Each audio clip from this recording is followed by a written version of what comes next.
Welcome friends, எல்லோரும் எப்படி இருக்கீங்க? நல்லா இருக்கீங்களா? நாங்களும் நல்லா இருக்கோம். இன்றைக்கி நம்ம என்ன ரெசிபி பார்க்க போகிறோன்னா, மாதம்பட்டி சாரோட ஸ்பெஷல் ரெசிபியான வெத்தலை பாயசம். அதை எப்படி செய்கிறதுன்னு தான் நாம் இன்றைக்கி பார்க்க போகிறோம். அதுக்காக ஃபுல் க்ரீம் மில்க் 1 லிட்டர் எடுத்து நம்ம பாத்திரத்தில் சேர்த்துக்கலாம். நம்ம சேனலில் ஃபஸ்ட் டைம் பார்க்குறவங்களா இருந்தால் மறக்காமல் சப்ஸ்கிரைப் பண்ணிக்கோங்க. பக்கத்தில் இருக்க பெல் ஐக்கானை கிளிக் பண்ணி ஆல்ரெடி பட்டனை கிளிக் பண்ணிக்கோங்க. இப்போ நம்ம ஸ்டவ் ஆன் பண்ணி மீடியம் ஃப்ளேமில் வச்சிடலாம். பால் ஒரு பக்கம் கொதிச்சுட்டு இருக்கட்டும், நம்ம மற்ற வேலைங்களை பார்க்கலாம். 6 மணி நேரத்துக்கு முன்னாடியே நான் ஒரு 5 முந்திரியும் 10 போல் பாதாமையும் ஊற வச்சுருக்கேன். அதை மிக்ஸி ஜாரில் சேர்த்து அரைச்சி எடுத்துகிட்டு வந்துடலாம். அதுக்குள்ளே பார்த்தீங்கன்னா பால் நல்லா கொதிச்சு ஏடு கட்ட ஆரம்பிச்சிச்சு. இப்போ ஸ்டவ் நல்லா ஸ்லிம்மில் வச்சிடலாம். மிக்ஸி ஜாரில் சேர்த்துட்டு இதை நம்ம கொஞ்சம் கொரப்பாகவே அரைச்சிக்கலாம் தண்ணி சேர்த்துட்டு. இப்போ இன்னொரு ஜாரில் நம்ம ஒரு 3 போல் வெத்தலையை பிச்சு அதையும் நம்ம தண்ணி சேர்த்து அரைச்சி எடுத்துகிட்டு வந்துடலாம். நம்ம பாயசத்துக்கு தேவையான நட்ஸ் எல்லாத்தையும் குட்டி குட்டியாக கட் பண்ணிக்கலாம். கொஞ்சமாக பிஸ்தா, கொஞ்சம் முந்திரி, கொஞ்சம் பாதாம் எல்லாத்தையுமே நம்ம இந்த மாதிரி பொடி பொடியாக நம்ம கட் பண்ணி எடுத்துக்கலாம்.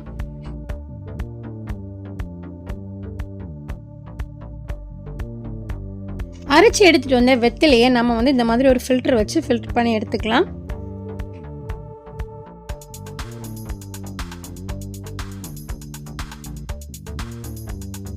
வெத்திலையோட சாறை இந்த மாதிரி ஃபில்டர் பண்ணி எடுத்து இது ஒரு ஓரமாக வச்சுக்கலாம். நம்ம இப்போ பார்த்தோம்னா பால் நல்லா திக்காக சுண்டி வந்துருச்சு.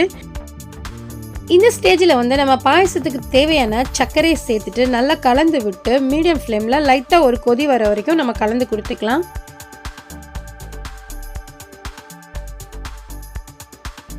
சர்க்கரை சேர்த்து நல்லா கரைச்சி விட்டாச்சு. லைட்டாக கொதி வர ஆரம்பிச்சிச்சு. இந்த ஸ்டேஜில் நம்ம எடுத்து வச்சுருக்க வெத்திலையோட சாறை இதோட சேர்த்து நல்லா கலந்து கொடுத்துடலாம்.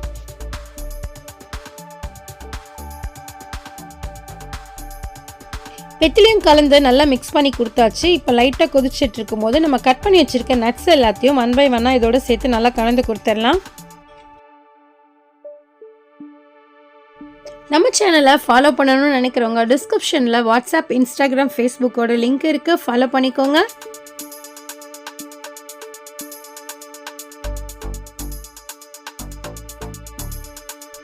நட்ஸ் எல்லாம் சேர்த்து நல்லா கலந்து கொடுத்தாச்சு. இப்போ நம்ம கொஞ்சமாக குங்குமப்பூ சேர்த்துக்கலாம்.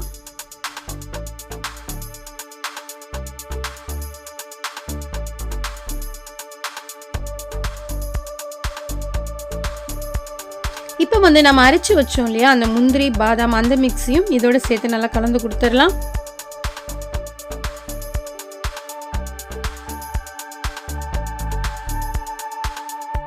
எல்லாத்தையும் சேர்த்து நல்லா லோ ஃப்ளேமில் ஒரு கொதிக்க விட்டுட்டு கடைசியாக நம்ம ஓவர் நைட் ஊற வச்ச பாதாம் பீசனையும் இதோட சேர்த்து சர்வ் பண்ணிங்கன்னா இதோட டேஸ்ட் தட்டி தூக்கிடும். கண்டிப்பாக இந்த வெத்தலை பாயசத்தை நீங்களும் ட்ரை பண்ணி பாருங்கள். எப்படி இருந்ததுன்னு உங்கள் ஃபீட்பேக் கமெண்ட் செக்ஷனில் சொல்லுங்கள். இந்த ரெசிபி உங்களுக்கு பிடிச்சிருந்தா லைக் பண்ணுங்கள். மறக்காமல் உங்கள் ஃப்ரெண்ட்ஸ் அண்ட் ஃபேமிலிக்கு ஷேர் பண்ணி விடுங்க. இன்னும் ஒரு நல்ல ரெசிபியோடு உங்களை நான் சந்திக்கிறேன். அது வரைக்கும் டாடா.